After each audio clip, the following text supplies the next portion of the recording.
Thank you very kindly, Mr. Chairman. Thanks to our witnesses for joining us. I'd like to begin by offering appreciation to the men and women of the FBI who apprehended the January 6th pipe bomb suspect.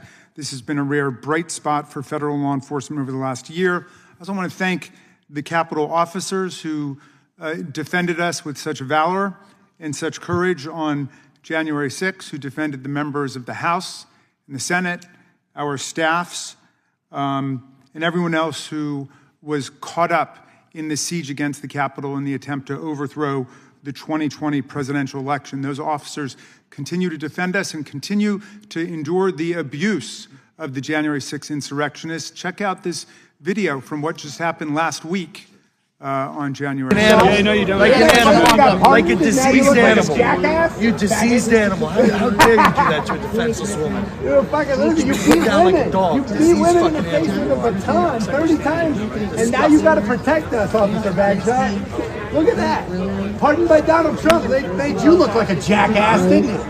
Look at that. You fucking retard. Yeah, idiot. You can't say retard. Woman. Oh, sorry. Faggot.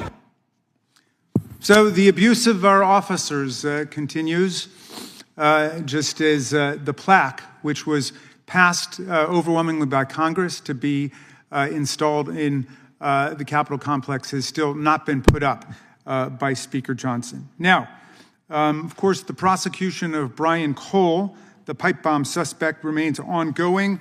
The full facts of the case have not yet emerged, and under our criminal justice system, of course, he's presumed innocent until proven guilty, and so this hearing is at best premature. I hope certainly it does nothing to recklessly endanger the prosecution of Mr. Cole. But here's what we do know. We know that Brian Cole voted for Donald Trump twice. We know that, in his own words, he was inspired and incited by Donald Trump's big lie, the pathetic lie that the 2020 election had been stolen. A lie that has been debunked and repudiated by more than 60 different federal and state court decisions across the land, and every court that's looked at it, and of course was rejected by the Congress of the United States as well. Mr. Cole told investigators he was in D.C. because he was going to protest in support of Donald Trump. He told the FBI that he believed the narrative that Trump had spread, and if the election was indeed tampered with, quote, someone needs to speak up, right? Well, like the thousands of Trump supporters who stormed the Capitol on January 6th, Mr. Cole did something more than just speak up. He set what the FBI concluded were viable explosive devices on Capitol Hill, mere feet away from where thousands of people live and work and drop their kids off at daycare. It is only due to the heroic actions of the Capitol Police and a watchful bystander that these devices were discovered and disarmed. Make no mistake, Mr. Cole's political goals appear to have been no different than those of the Proud Boys, the Oath Keepers, and hundreds of cop beaters and rioters who stormed the Capitol, to foment violence on that day, to terrorize the police, but most of all, to stop the steal and overturn the election that was certified in the United States of America, with Joe Biden defeating Donald Trump by more than 7 million votes, 306 to 232 in the Electoral College. There are only two real differences between the pipe bomber and the rioters. First, unlike so many of the rioters, Mr. Cole was thankfully unsuccessful in his efforts to injure law enforcement and innocent people on that day. Second, unlike the other rioters, it's not yet been determined whether Mr. Cole actually got a pardon from Donald Trump. Trump granted a, quote, a full, complete, and unconditional pardon to all individuals convicted of offenses related to events that occurred at or near the United States Capitol on January 6, 2021. Mr. Cole is convicted. Would he be covered by this unprecedented corrupt pardon offered by Donald Trump, who incited the insurrection against the Union? Well, Mr. Cole's lawyer definitely seems to think so. President Trump and his DOJ have already attempted to legitimize violence against the police on that day. Is it their position that the pardon extends to Mr. Cole as someone who was involved in the events that occurred near the Capitol? Or is their position that it's okay to beat police officers with Confederate battle flags, Donald Trump flags, American flags, tase them, haze them, vilify them, demonize them, taunt them, trample them, kick them, and punch them, but they draw the line at planting an explosive device? I'd be very interested to know the answer to that. It's been obvious for quite some time the pipe bomber was motivated by the same lies and violent rhetoric as everybody else who followed Donald Trump's orders on that day. And to avoid that reality, Republicans have deployed conspiracy theory after conspiracy theory about the pipe bomber. Donald Trump falsely claimed the FBI knew who it was all along. Dan Bongino, the former podcaster turned former FBI deputy director, who recently quit for mysterious reasons, told us that this was a setup. He said it was an inside job. Just a few months ago, The Blaze wrote a ludicrous article pinning the pipe bombs on an innocent Capitol Police officer on the basis of how she walked, which unsurprisingly was quickly exposed for the pure concoction it was, but that did not stop multiple Republican members of Congress, including, I'm afraid to say, you, Mr. Chairman, at least I'm told, although I haven't seen what you said directly, but certainly multiple members of Congress promoted the article and its authors in the false and dangerous idea that it was a former Capitol Police officer who planted those bombs, an idea that continues to fester in the deepest and darkest corners of the extremist internet. Mr. Chairman, I think that the Capitol Police officer deserves an apology from any member of Congress who participated in that particular lie and conspiracy theory. These conspiracy theories have finally been debunked, but they've not been put to rest. We're here as part of the select subcommittee to investigate the remaining questions surrounding January 6, 2021.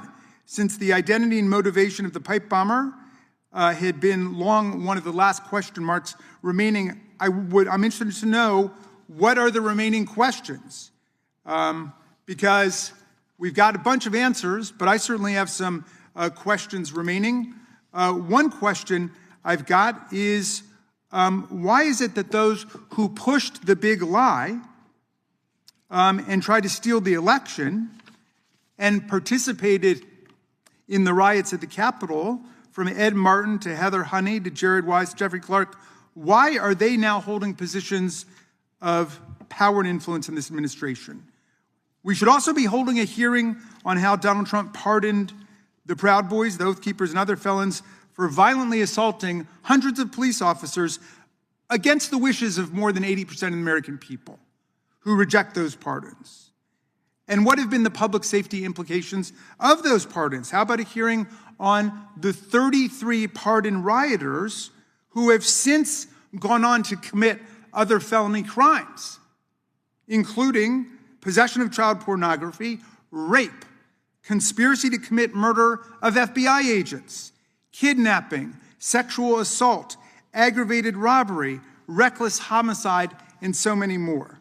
How about a hearing on that? How about a hearing on why the Speaker refuses to put up a plaque that by law was supposed to have been posted in 2023 in honor of the police officers who defended us? How about a hearing on why, unlike Ashley Babbitt's family, which got a handsome $5 million payout even after 2 government investigations determined that the police had acted reasonably and appropriately in her case? How about a hearing on why the 140 officers who were injured on that day and the 5 officers who died in the days that followed, including Officer Brian Sicknick and his family, why have they received nothing? Not 1 penny, not $1. And Ashley Babbitt's family got $5 million, even though there was no finding of any culpability on the part of the government. How about a hearing on that? How about a hearing on whether we've done justice to the police officers who defended us on that day? How about a hearing on that, Mr. Chairman? Well, nothing that can be said around the edges of this nightmare are ever going to take away or erase the indelible truth of what happened.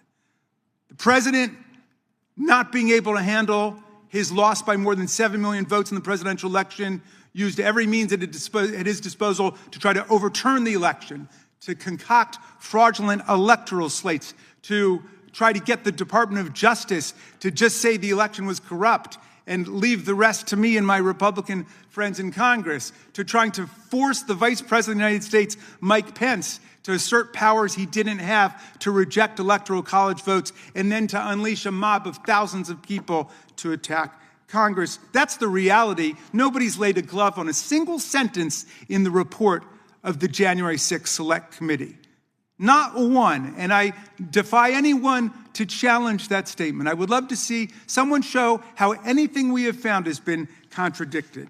Nothing. Not presidential firings and demotions of devoted civil servants like all the DOJ lawyers and FBI agents who've been sacked and demoted. Not the presidential pardons. Not all of the tweets about how this was a day of love. Nothing will ever whitewash the indelible facts of that day. Mr. Chairman, I thank you for your indulgence, and I yield back to you.